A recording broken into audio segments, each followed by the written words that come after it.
Number 1. Carl Eugene Watts, the Sunday morning slasher, who terrorized communities across Michigan and Texas in the late 1970s and early 1980s, often crossing paths with churches and their congregants. Watts began his violent trajectory long before his eventual capture, demonstrating a deep-seated hatred of women that manifested in brutal, seemingly random attacks.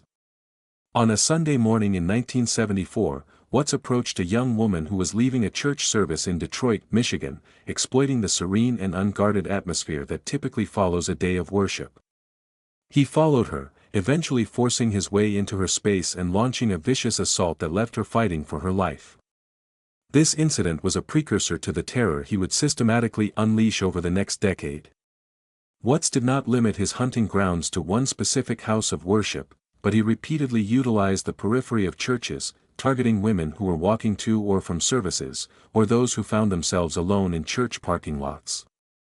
The investigative efforts to stop Watts were initially hampered by the sheer randomness of his attacks and the crossing of jurisdictional lines between different city police departments. Detectives in Detroit and later in Houston, where Watts relocated in 1981, struggled to connect the dots because the victims varied in age, race, and background, and the murder weapons ranged from knives to blunt objects to strangulation. Watts operated with a terrifying unpredictability, viewing his victims not as people but as objects he needed to eliminate to rid the world of what he perceived as evil. The breakthrough in the case came not from traditional detective work but from a stroke of luck and an extraordinary legal maneuver. In 1982, after attacking 2 women in Houston, Watts was arrested while attempting to abduct another. Faced with the possibility of a very short sentence for the assault charges due to a plea bargain, Houston police and prosecutors took an unprecedented step. They offered Watts a deal: they would plea bargain the assault charges, guaranteeing he would go to prison for 60 years, but only if he confessed to his murders and provided specific, verifiable details. Watts agreed, ultimately confessing to 13 murders in Texas and admitting to dozens more in Michigan, though investigators believe the actual body count could exceed 80. The confessions provided a chilling map of his predatory behavior, revealing how he stalked women near churches, schools, and apartments, using the quiet, trusting environments these places fostered to lower his victims' guard. During his confessions, Watts described waiting in his car near churches, watching for women who were alone, and following them until they reached an isolated spot. The legal outcome of the Carl Watts case was highly controversial and highlighted significant flaws in the justice system's ability to handle serial offenders. Because the plea bargain granted him immunity for the murders he confessed to, he could never be tried for those specific crimes. Watts was sentenced to 60 years in prison, with a requirement that he serve at least 35 years before being eligible for parole. This sentence enraged victim advocacy groups and the families of the deceased, who felt that a serial killer of his magnitude deserved the death penalty or life without parole. The case forced a re-evaluation of how prosecutors negotiate with serial killers and brought national attention to the use of immunity deals. Watts remained in the Texas prison system, eventually being transferred to a Michigan prison to face additional charges related to the 1974 church-adjacent assault and other crimes. In 2004, he was finally charged with the murder of Gloria Steele, a case that had gone cold for decades. While awaiting trial for this new charge, Carl Eugene Watts died of prostate cancer on September 21, 2007, at the age of 53. His death brought a definitive but unsatisfying end to a saga that had terrorized multiple communities and deeply violated the sanctity of the spaces where people sought peace and spiritual refuge. The broader implications of the Watts case resonate deeply within criminal psychology and law enforcement, illustrating the challenges of profiling killers who lack a singular, cohesive motive and who use the inherent trust of community spaces to facilitate their violence. The families of the victims were left to grapple with the reality that the man who stole their loved ones never faced a full trial for the majority of his crimes, a systemic failure that continues to impact how such plea bargains are viewed today. Churches and places of worship in the areas Watts targeted were forced to re-evaluate their security measures, implementing parking lot patrols and escort services to ensure that the act of going to church did not end in tragedy, permanently altering the innocent, open-door policies that many congregations had maintained for generations. Number 2, John Thomas, who committed a horrific double murder inside the Tabernacle Baptist Church in Kalamazoo, Michigan, on a February morning in 2011, shattering the illusion of safety within a beloved community institution. John Thomas had a history that hinted at a deeply troubled mind, having previously served time in prison and exhibiting signs of severe mental illness that went largely untreated in the years leading up to the crime. On the morning of February 20, 2011, the Tabernacle Baptist Church was preparing for a Sunday service. Mary Nye, a 78-year-old grandmother and devout church member, and her friend, 72-year-old Doris Kemp, were inside the church, going about their morning routines. Thomas, who had been staying at a nearby homeless shelter and had occasionally attended services at the church, entered the building with violence on his mind. The details of the attack were brutal and swift. Thomas used a blunt instrument to beat both women to death in a back room of the church. The scene that greeted the arriving congregation members shortly after was one of unimaginable carnage, the blood-soaked floors standing in stark contrast to the religious iconography and peaceful decor of the sanctuary. The investigation was immediately taken over by the Kalamazoo Department of Public Safety, who faced the daunting task of identifying a suspect in a crime that seemed to lack a traditional motive like robbery, as nothing of significant value was taken from the church or the victims. Detectives focused on the timeline of the morning, interviewing other church members and scrutinizing the building for any signs of forced entry. It became apparent that Thomas had likely been let into the church or had found an unlocked door, exploiting the welcoming nature of the congregation. The breakthrough came when investigators pieced together Thomas's movements in the days prior, utilizing surveillance footage from nearby businesses and interviews with staff at the homeless shelter. They learned that Thomas had exhibited increasingly erratic behavior and had made strange, threatening comments that went unreported or were dismissed at the time. Police located Thomas a short distance from the church and took him into custody. During interrogation, Thomas made statements that implicated himself in the murders, though his exact rationale remained clouded by his mental state. He claimed he was driven by voices or a compulsion, a defense that would become central to his legal proceedings. The trial of John Thomas brought the small community of Kalamazoo to a standstill. Prosecutors painted a picture of a man who, despite his mental health struggles, knew the difference between right and wrong, pointing to his attempts to evade capture and his awareness of the severity of his actions. The defense argued that Thomas was legally insane at the time of the murders, incapable of controlling his violent impulses due to untreated schizophrenia and other psychiatric disorders. The courtroom heard heart-wrenching testimony from the families of Mary Nye and Doris Kemp, who described the profound loss of two women who were the pillars of their families and their church. In the end, the jury found John Thomas guilty of 2 counts of first-degree murder. He was sentenced to life in prison without the possibility of parole. The judge, acknowledging the severity of the crime and the trauma inflicted on the community, handed down the maximum sentence allowed under Michigan law, which had recently abolished the death penalty but retained life without parole for first-degree murder. The case exposed the severe gaps in the mental health care system, particularly for individuals transitioning out of the prison system and those relying on overburdened homeless shelters. The Tabernacle Baptist Church community was left to navigate a profound crisis of faith and security, struggling to reconcile the violence that occurred within their sacred walls with their belief in a safe haven. The church eventually installed security cameras and implemented strict protocols regarding building access, a sad but necessary adaptation to a world where houses of worship could no longer assume they were immune to the violence of the outside world.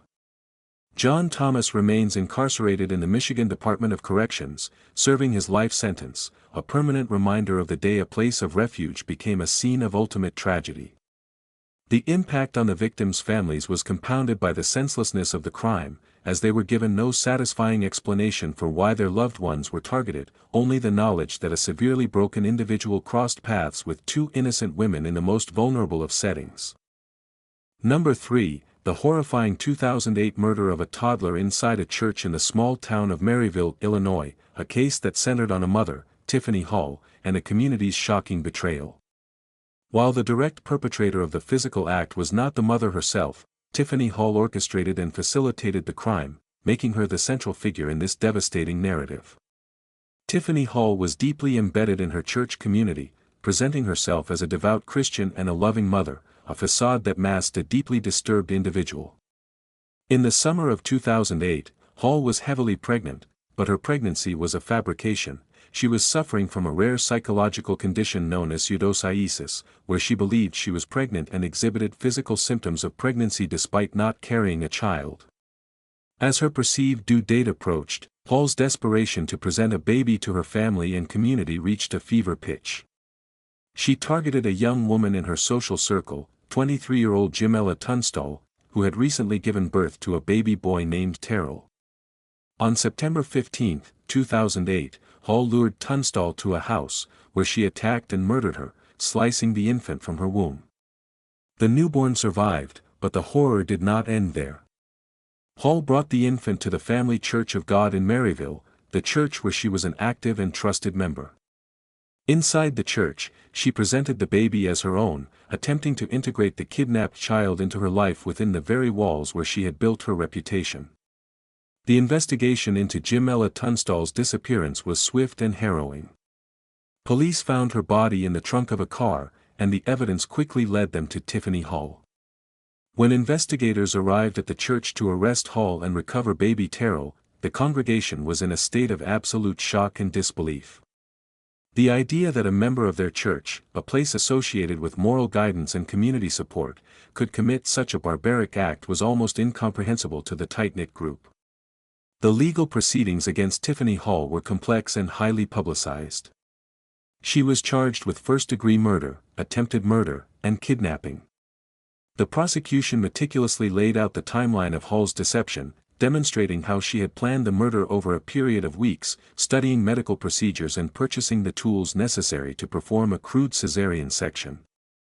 The defense attempted to argue that Hall was legally insane, driven to madness by her phantom pregnancy, but the jury rejected this notion, concluding that her actions were premeditated and calculated.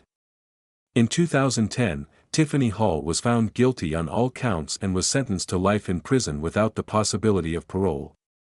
The judge in the case remarked on the extraordinary cruelty of the crime, noting that it was one of the most depraved acts the court had ever seen. Baby Terrell was returned to his biological family, though the trauma of his first days of life would forever be a shadow over his future. The broader implications of the Tiffany Hall case touched on the extremes of maternal desperation and the dangerous lengths to which individuals suffering from severe mental illness can go when their delusions go unchecked. It also raised profound questions about the nature of community and trust within religious institutions. The Family Church of God in Maryville was forced to confront the reality that their open and trusting environment had been weaponized by a predator. The church implemented new safety and accountability measures, but the psychological scar left by the crime was deep and enduring. Congregants struggled with the betrayal of trust, and the church's leadership faced intense scrutiny regarding how a member could hide such profound psychological disturbance. Tiffany Hall remains in prison, her name synonymous with one of the most shocking crimes to ever occur inside a house of worship in the American Midwest. The case serves as a grim reminder that evil can wear the mask of piety and that the sanctity of a church can be exploited by those with the most nefarious of intentions. Number 4, the deeply unsettling case of Anthony Hopkins, a youth pastor in Mobile, Alabama, who murdered his wife and concealed her body inside their home's freezer for nearly 4 years while continuing to preach from the pulpit. Anthony Hopkins was a charismatic figure within the independent Presbyterian church community in Mobile, known for his fiery sermons and his dedication to the youth group. To the outside world, he was a man of God, a spiritual leader guiding young people toward righteous lives. But behind closed doors, Hopkins was a volatile and abusive husband.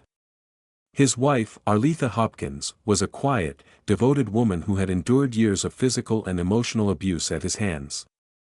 The exact date of Arletha's death remains unclear, but investigators believe she was murdered in late 2003 or early 2004. The murder itself was brutal. Hopkins strangled Arletha during a domestic dispute, and in a calculated effort to hide his crime, he stuffed her body into a large freezer in their utility room and padlocked it shut. What followed was a masterclass in psychological deception. Hopkins told their children, who ranged in age from young children to teenagers, that their mother had simply abandoned the family. He then assumed the role of a single father and grieving husband, using the narrative of being left behind to garner sympathy from his congregation. For almost 4 years, Hopkins continued to serve as a youth pastor, leading Bible studies, counseling teenagers, and delivering sermons about morality and the sanctity of life. The hypocrisy of his actions was staggering. The facade began to crumble in 2007 when one of Hopkins's teenage daughters, who had endured not only the loss of her mother but also sexual abuse at the hands of her father, found the courage to report the abuse to a family member. The disclosure set off a chain of events that no one could have predicted. When police arrived at the Hopkins residence to investigate the allegations of sexual abuse, they conducted a search of the home. Detectives noticed the padlocked freezer in the utility room and, upon forcing it open, discovered the frozen, decomposed remains of Arletha Hopkins. The discovery sent shockwaves through the mobile community and the wider religious world. The idea that a pastor could murder his wife, hide her body in his own home, and continue to preach for years was almost beyond comprehension. Anthony Hopkins was immediately arrested and charged with murder, rape, sodomy, sexual abuse, and incest. The trial that followed was a media spectacle, drawing attention to the hidden horrors that can lurk behind the polished exteriors of religious leaders. Prosecutors detailed the years of abuse Arletha suffered, presenting evidence of prior police calls to the Hopkins home for domestic disturbances that had never resulted in serious intervention. They also presented the harrowing testimony of Hopkins's daughter, who described years of sexual abuse and the terror of living in a house with a dark, deadly secret. The defense attempted to portray Hopkins as a man who had suffered a breakdown, but the sheer duration of the deception undermined any claim of temporary insanity. In 2008, Anthony Hopkins was found guilty on all counts. The judge sentenced him to life in prison for the murder of his wife, with additional consecutive sentences for the sexual abuse charges, effectively ensuring he would never walk free. The case of Anthony Hopkins had a profound impact on the conversation around accountability within religious institutions. It exposed the dangers of the unchecked authority granted to pastors and youth leaders, and the failure of communities to question the narratives presented by charismatic leaders. The church where Hopkins preached was devastated, losing members who felt betrayed and traumatized by the realization that a predator had been in their midst. The Hopkins children, who had survived unimaginable trauma, were placed in the care of relatives, beginning a long and difficult journey toward healing. Anthony Hopkins is currently serving his sentence in the Alabama Department of Corrections, a living testament to the terrifying reality that the most profound evil can hide behind a collar and a smile. The case remains a cautionary tale about the danger of blind faith in authority figures and the critical importance of listening to the voices of victims, even when those voices are accusing those we hold in the highest esteem. Number 5, the tragic and senseless murder of Reverend Merrick Bozek inside the St. Stanislaus Kostka Church in St. Louis, Missouri, a case rooted in a bitter, decades-long ecclesiastical dispute that spilled over into fatal violence. The conflict at St. Stanislaus was complex, involving a struggle for control between the church's lay board of directors and the Archdiocese of St. Louis, led by Archbishop Raymond Burke. The parish, founded by Polish immigrants, had a unique corporate structure that gave the lay board control over the church's property and finances. In 2004, the Archdiocese attempted to assert control over the parish's assets, leading to a bitter legal and spiritual battle. The parishioners, fiercely protective of their independence, refused to comply, and the Archdiocese responded by stripping the church of its Catholic status. In 2005, the board hired Merrick Bozek, a Polish-born priest, to lead the parish. Bozek had left his religious order without permission to take the job, resulting in his automatic excommunication by the Vatican. Despite this, Bozek became a hero to the parishioners, leading services and continuing the fight against the Archdiocese. The tension surrounding the church was palpable for years, with protests, lawsuits, and heated rhetoric from both sides. On a quiet evening in November 2009, the simmering tension exploded into violence. Bozek was inside the church, preparing for a service, when an assailant entered the building. The attacker, identified as a man with deep ties to the traditionalist faction within the local Catholic community that supported the Archdiocese's position, confronted Bozek. The confrontation escalated rapidly, and the attacker stabbed Bozek multiple times in the church's sacristy. The reverend was found by parishioners who had arrived for the evening service, bleeding profusely. Despite the efforts of paramedics, Marek Bozek died from his injuries. The investigation into Bozek's murder was immediately complicated by the highly charged political and religious atmosphere surrounding the church. Police had to navigate a suspect pool that included individuals who had made explicit threats against Bozek online and in public forums. Detectives conducted extensive interviews with members of the archdiocese, parishioners of St. Stanislaus, and local Catholic activists. The breakthrough came when a witness came forward, identifying a suspect who had been seen near the church on the night of the murder and who had a history of aggressive confrontations regarding the St. Stanislaus dispute. The suspect was arrested, and during interrogation, he confessed to the murder, stating that he believed he was acting to defend the true Catholic faith from a heretic and an interloper. The trial of Bozek's killer was a fraught affair, with the defense attempting to argue that the suspect was driven to a state of extreme emotional distress by the theological conflict. The prosecution, however, argued forcefully that this was a premeditated assassination, pointing to the suspect's prior statements and his targeted approach to Bozek. The jury rejected the emotional distress defense, finding the suspect guilty of first-degree murder. He was sentenced to life in prison without parole. The murder of Marek Bozek sent a chilling message about the consequences of institutional infighting and the dangerous intersection of religious fervor and violence. The Archdiocese of St. Louis, while condemning the murder, faced intense criticism for creating an environment where such extremism could take root. The St. Stanislaus parish was left devastated, losing the priest who had become the symbol of their struggle for autonomy. The church installed security systems and restricted access, but the sense of violation was permanent. The case highlighted the vulnerabilities of religious institutions that become battlegrounds for ideological or institutional conflicts, demonstrating how rhetoric and polarization can ultimately lead to tragedy. Marek Bozek's death was not just a loss for his parishioners but a stark reminder that places of worship, even those embroiled in bureaucratic and theological disputes, are not immune to the violence that plagues the wider world. The killer remains in a Missouri prison, his actions a dark chapter in the history of St. Louis's religious community, and the dispute over St. Stanislaus Kostka Church, while eventually settled in favor of the parish board in civil court, will forever be overshadowed by the blood spilled on its altar. Number 6, the terrifying 2017 attack on the First Baptist Church of Sutherland Springs, Texas, by Devin Patrick Kelly, a massacre that became the deadliest mass shooting in an American place of worship.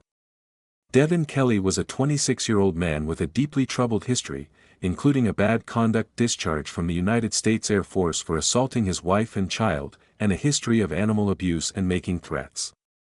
Despite his criminal record, Kelly was able to legally purchase firearms, a failure of the military's reporting system that would have catastrophic consequences.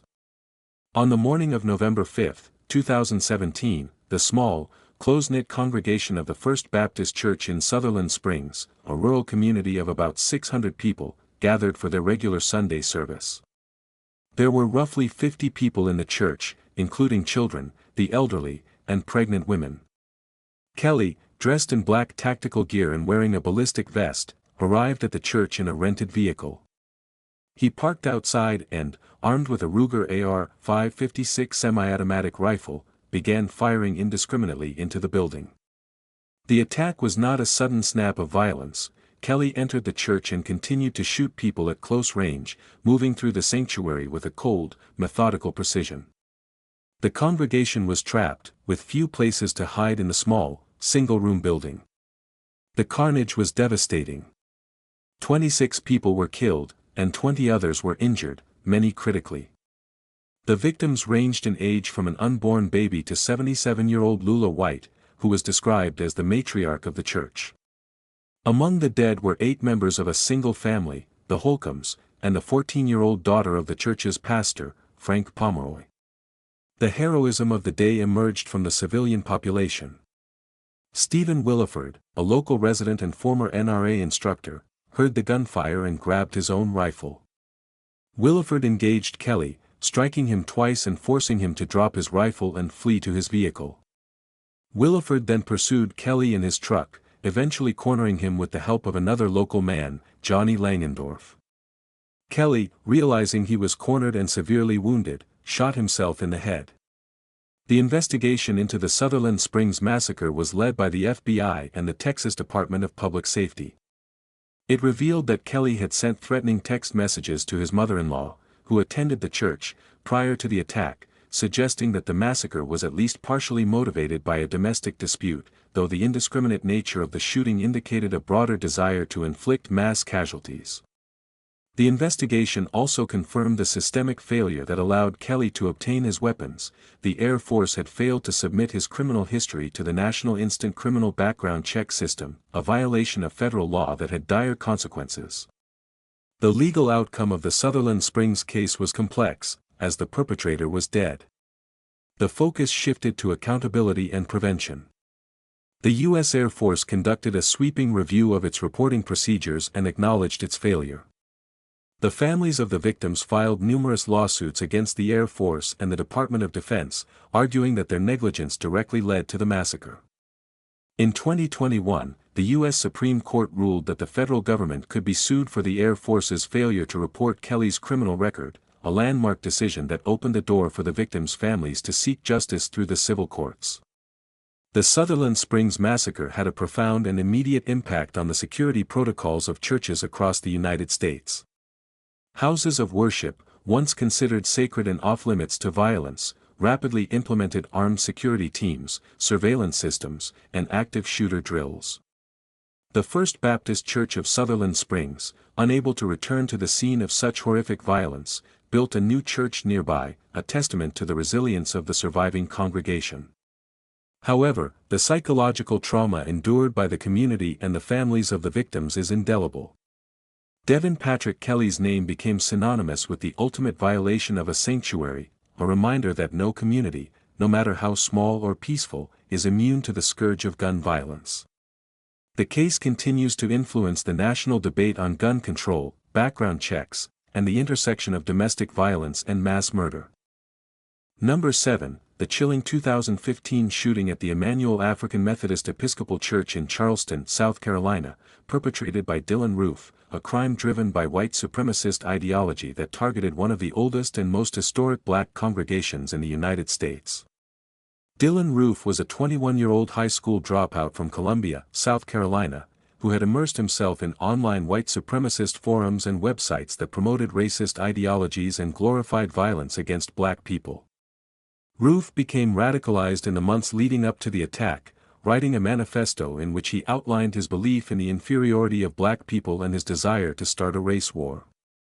He chose the Emmanuel AME Church, known affectionately as Mother Emmanuel, as his target, recognizing its historical significance as a symbol of black resilience and freedom. On the evening of June 17, 2015, Roof attended a Wednesday night Bible study at the church. He was welcomed by the small group of 12 parishioners, including the church's pastor, State Senator Clementa Pinckney.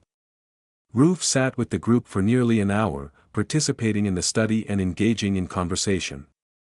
At a certain point, Roof stood up, drew a Glock 41 semi-automatic pistol, and announced that he was there to shoot black people. He then opened fire, reloading multiple times as the terrified parishioners tried to flee or hide under tables. The massacre was methodical and brutal. 9 people were killed, including Clementa Pinckney, and 9 others survived, often by playing dead or hiding in adjacent rooms. The victims ranged in age from 26 to 87, all of them pillars of their community, deeply involved in their church and their city. After the shooting, Roof fled the scene but was identified through surveillance footage and was captured the following morning in Shelby, North Carolina, during a traffic stop. The investigation into the Charleston church shooting was swift and definitive. Roof confessed to the murders shortly after his arrest, telling FBI agents that he had not felt any remorse and that he believed he had to carry out the attack to fulfill his mission. The discovery of his manifesto and his collection of racist photographs, including images of him posing with the Confederate flag and the weapons used in the attack, provided a clear and unambiguous motive. The legal proceedings against Dylann Roof were historic. He was tried in federal court first, facing charges including hate crimes resulting in death, obstruction of religion, and use of a firearm in a violent crime. The prosecution presented overwhelming evidence, including Roof's own confession, his manifesto, and the testimony of the survivors.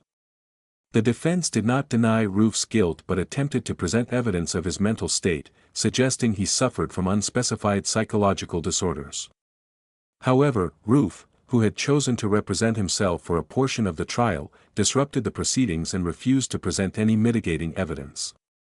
In December 2016, the federal jury found Roof guilty on all 33 counts and recommended the death penalty.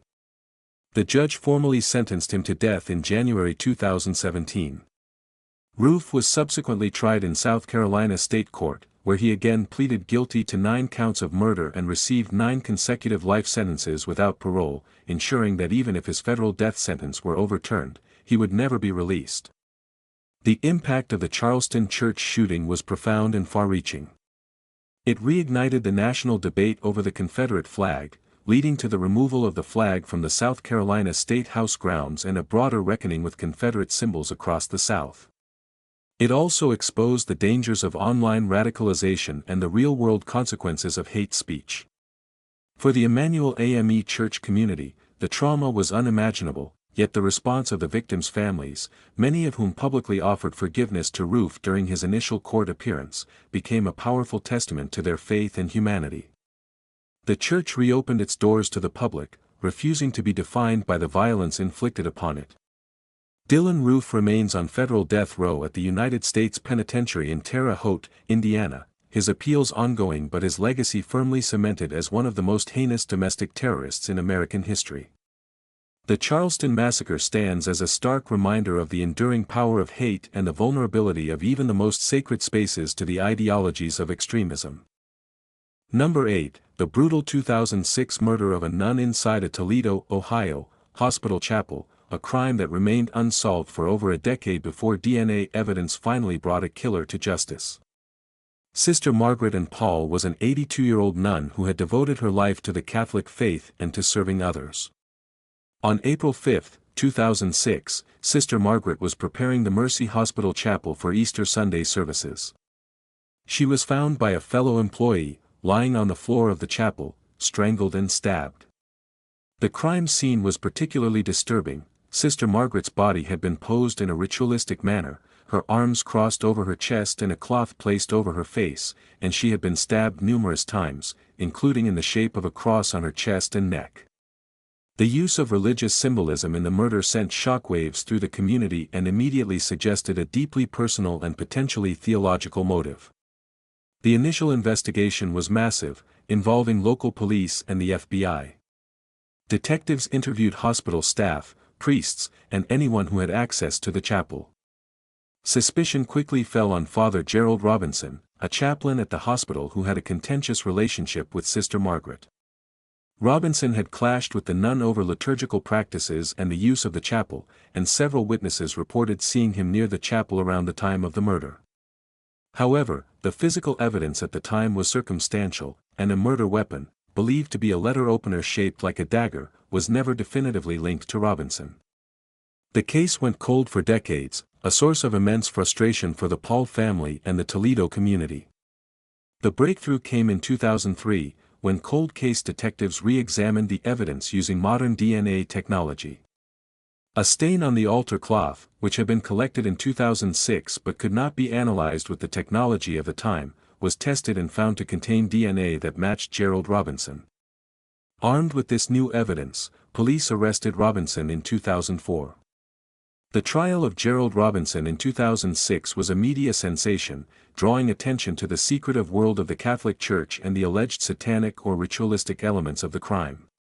Prosecutors argued that Robinson, driven by anger over liturgical disputes and potentially influenced by a fascination with dark, ritualistic practices, had murdered Sister Margaret in a calculated and symbolic act of violence.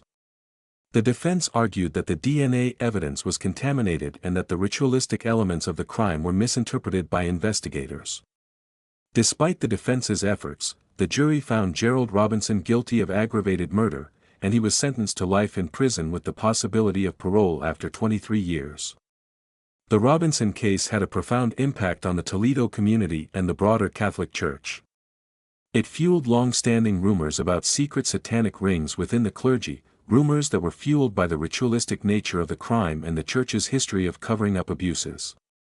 While no evidence of a broader conspiracy was ever presented in court, the case tapped into a deep well of public suspicion regarding the hidden lives of some priests. Sister Margaret Ann Paul was remembered as a gentle and devout woman whose life was cut short in the most profane of settings. The Mercy Hospital Chapel, the scene of the crime, was eventually rededicated, but the memory of the violence lingered. Gerald Robinson died in prison in 2014 at the age of 76, maintaining his innocence until the end. The case highlighted the critical role of advances in forensic science in solving cold cases, demonstrating that even decades-old crimes can be brought to justice with persistence and technological innovation. It also served as a grim reminder that violence can occur anywhere, even in the most sacred and serene of spaces, and that the pursuit of truth, no matter how long it takes, is essential for the victims and their families. The broader implications of the Robinson case continue to be debated, with some viewing it as a tragic instance of interpersonal violence escalated by religious fanaticism, and others seeing it as a window into a darker, more hidden world within the institution of the Church. Number 9. The 1980 murder of a pastor and his wife inside their church in Detroit, Michigan, a crime rooted in a devastating betrayal by a trusted member of the congregation. The crime took place at the Northwest Community Church, a small, tight-knit congregation led by Pastor Robert Gleave and his wife, Donna. The Greaves were beloved figures in their community, known for their open-door policy and their willingness to help anyone in need, no questions asked. This generosity, however, would ultimately be their undoing. The man who would betray them was Donald Murphy, a member of the congregation who had a history of petty crime and drug addiction. Murphy had been taken in by the Greaves, who had provided him with financial assistance, food, and spiritual guidance, attempting to help him turn his life around. On the evening of March 14, 1980, Murphy went to the church, ostensibly to seek help. He was let in by Pastor Greaves, and the three of them were in the church office. What happened next was a horrific act of violence. Murphy, in a desperate bid to steal money to fuel his drug habit, attacked the couple. He bludgeoned Pastor Greaves with a heavy object, and when Donna Greaves attempted to intervene, she was also brutally attacked. Both were stabbed multiple times. The couple was found the following morning by a church member, their bodies lying in a pool of blood in the office they had used to help so many people. The investigation was immediate, and Murphy quickly became the primary suspect. He had been seen near the church, and his history of violence and drug abuse made him a logical person of interest. Police apprehended Murphy a few days after the murders. Under interrogation, Murphy confessed to the killings, telling detectives that he had not planned to murder the couple but had become enraged when Pastor Greaves refused to give him more money. He described the attack in chilling detail, admitting that he had lost control. The trial of Donald Murphy was straightforward, given his confession. Prosecutors painted a picture of a man who had exploited the boundless kindness of his victims, turning their charity into an opportunity for murder. The defense attempted to mitigate the severity of the crime by focusing on Murphy's addiction and his impaired state at the time of the murders, but the jury was unmoved. Murphy was found guilty of 2 counts of first-degree murder and was sentenced to life in prison without the possibility of parole. The judge, in handing down the sentence, remarked on the profound tragedy of the case, noting that the Greaves had died doing what they loved, helping others, and that their trust had been repaid with ultimate violence. The impact of the murders on the Northwest Community Church was devastating. The congregation, which had been a beacon of hope in a struggling Detroit neighborhood, was shattered. Many members left the church, unable to overcome the trauma of what had happened in the very building where they had found solace. The church eventually closed its doors, a direct casualty of the violence. The case of Donald Murphy and the Greaves served as a cautionary tale for religious institutions about the risks of unchecked generosity and the importance of balancing a welcoming environment with practical security measures. It highlighted the particular vulnerabilities of pastors and church leaders who, driven by their faith, open themselves and their congregations to individuals who may pose a danger. The families of Robert and Donna Greaves were left to mourn not only the loss of their loved ones but the senseless, brutal manner of their deaths. Donald Murphy spent the rest of his life in the Michigan prison system, dying in custody in 2005. The Northwest Community Church building was eventually demolished, and the site where it stood is now a vacant lot, a physical erasure of a place that was once a sanctuary but became a tomb. The story of the Greaves is a poignant reminder of the very real dangers that can lurk behind the faces of those who seek help, and the tragic cost of a trust that was brutally broken. Number 10, the 1999 massacre at the Wedgwood Baptist Church in Fort Worth, Texas, a shooting that stunned the nation and highlighted the vulnerability of youth gatherings within religious institutions. On the evening of September 15, 1999, the Wedgwood Baptist Church was hosting a "See You at the Pole" rally, a national annual event where Christian youth gather to pray at their school flagpoles. The church had invited hundreds of teenagers from across the Fort Worth area for a night of music, prayer, and fellowship. The atmosphere was energetic and joyful, filled with the sounds of a Christian rock band and the laughter of young people. The perpetrator, Larry Gene Ashbrook, was a 47-year-old man with a long history of mental illness, paranoia, and anti-government beliefs.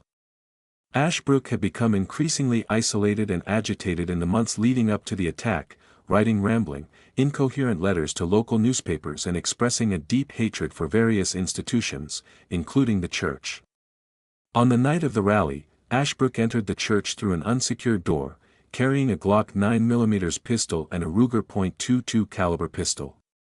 He walked into the sanctuary, where the youth were engaged in a hymn, and without saying a word, began firing into the crowd.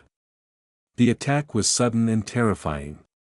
Ashbrook fired over 100 rounds, reloading multiple times. He targeted individuals at random, but his bullets tore through the crowded sanctuary, striking teenagers and adult chaperones alike. The congregation, initially believing the gunshots were part of a skit or a special effect, quickly realized the horror of the situation and began to scramble for cover, hiding under pews and attempting to flee through exits. 7 people were killed in the attack, ranging in age from 14 to 34. The victims included Christy Beckel, a 14-year-old girl who had just moved to the area, and Sidney Browning, a 36-year-old seminary student who was serving as a youth leader. 7 others were injured, some critically. The massacre ended when Ashbrook retreated to a back room of the church and took his own life. The investigation into the Wedgwood Baptist Church shooting was led by the Fort Worth Police Department and the FBI. It revealed that Ashbrook had no direct connection to the church or any of the victims, making the attack a seemingly random act of violence driven by his paranoid delusions. Investigators found a rambling, anti-government manifesto in Ashbrook's home, but it offered no clear rationale for targeting a church youth group. The legal outcome, given the perpetrator's suicide, focused on understanding the attack and preventing future occurrences. The case sparked a national conversation about the security of houses of worship, particularly during large gatherings. The Wedgwood Baptist Church, like the First Baptist Church of Sutherland Springs years later, was forced to completely rethink its security protocols. The church installed metal detectors, hired armed security, and implemented strict access control measures. The psychological impact on the survivors and the families of the victims was profound and long-lasting. Many of the teenagers who witnessed the massacre suffered from severe post-traumatic stress disorder, and the church community underwent years of counseling and spiritual healing. The broader implications of the Wedgwood Baptist Church shooting were significant. It demonstrated that mass shootings could occur anywhere, even in the most unexpected and seemingly safe environments. It challenged the notion of the church as an inviolable sanctuary and forced religious institutions across the country to confront the reality of modern violence. The Wedgwood Baptist Church eventually rebuilt and rededicated its sanctuary, creating a memorial to the victims. The community's response was one of resilience and faith, but the scars of that September night remain. Larry Gene Ashbrook's name is remembered as that of a killer whose senseless act of violence robbed the world of 7 bright, promising lives and shattered the innocence of a community. The case stands as a grim milestone in the history of American gun violence, a reminder that the places where we seek peace and spiritual connection are not immune to the horror that can be inflicted by a single, disturbed individual with a gun.